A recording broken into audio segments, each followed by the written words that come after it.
We're going to do the pivot table lab today, and the first thing we want to do is we want to take a look at the data we will be evaluating. And as you can see, it's rather extensive. It includes close to 900 rows of data. So without the pivot table tool, it'd be very difficult to analyze this amount of data quickly. So the first thing we want to do is go over to the Insert tab, and the first icon under the Insert tab is Pivot Table. We click on the Pivot Table icon, and the Create Pivot Table wizard comes up.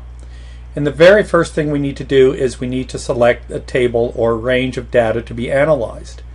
And it's very important that what we do is we only select the data that we want to analyze, and we absolutely positively do not want to select any empty rows or columns.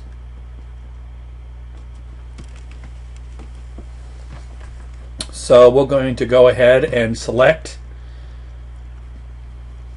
just the rows and columns with data to be analyzed.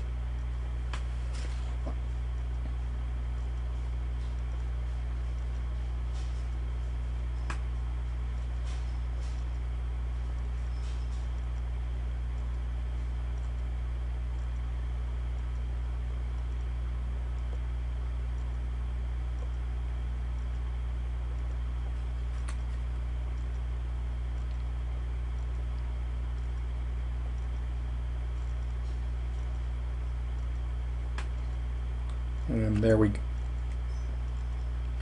go. We need to back up just one, and we can actually go and change that there to denote the cell E800. And of course we could use an external data source. In other words, we could collect an external database or data warehouse for real-time data so we could conduct our analysis.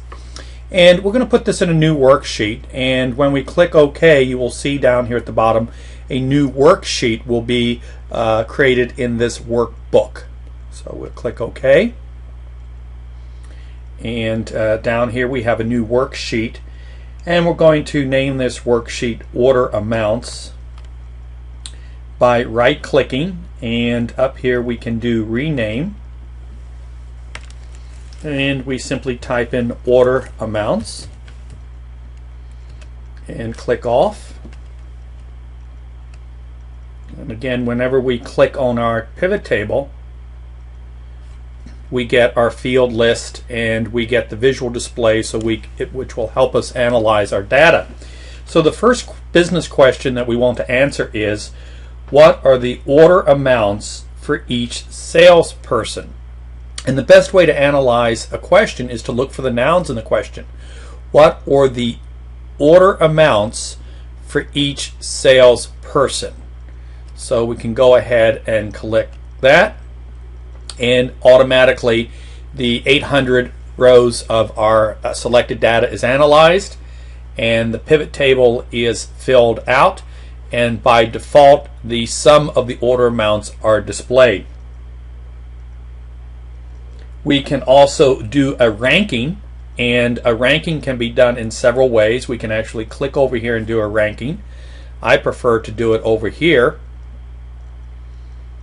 And when we do a ranking, it says rank by order amounts, and we can simply select A to Z. And as you see, what happened there is it actually ranked or did an alpha sort on the names of the salesperson. What we were looking for, though, was to rank the order amounts. So in order to accomplish that, we should go to More Sort Options.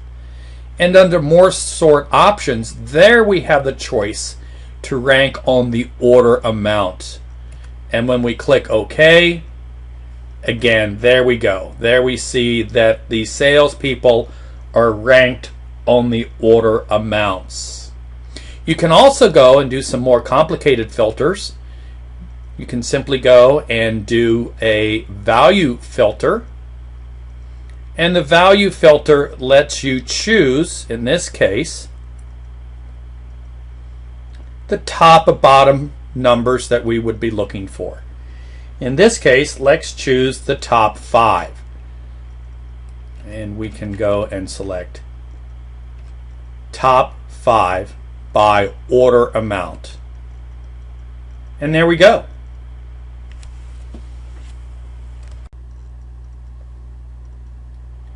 The next thing we want to evaluate is how did the salespeople do in each quarter of the fiscal year. Again, we go to Insert, Pivot Table, selecting the pivot table. The pivot table wizard comes up. Again, we are selecting the data range we want to evaluate, only selecting rows and columns that have data in them.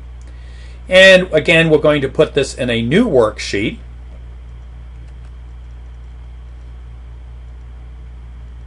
And we see our pivot table outline here along again with our fields that we can sort on.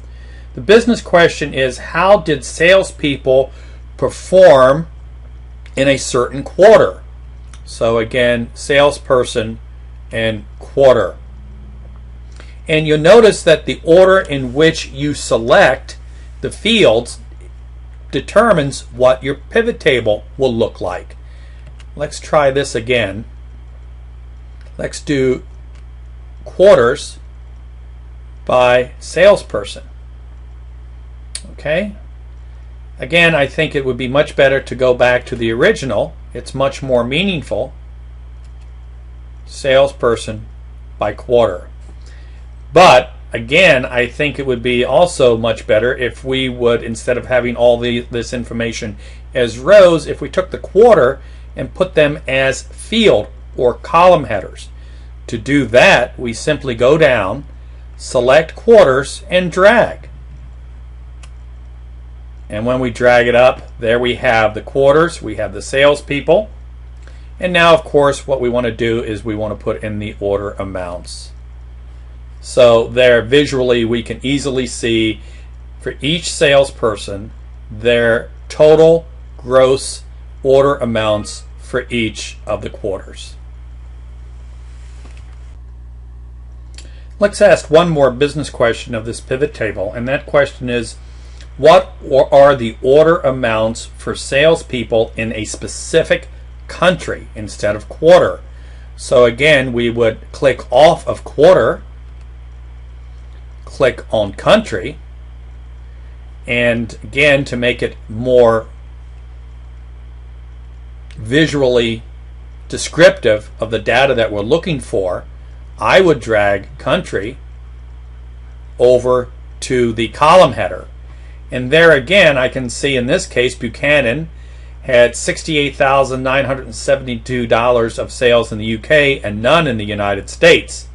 So for the visual representation of the data, to make it more informative so that a knowledgeable decision can be made, it would be much more instructive to keep the sales people as records or rows and to put the country as column headers or fields.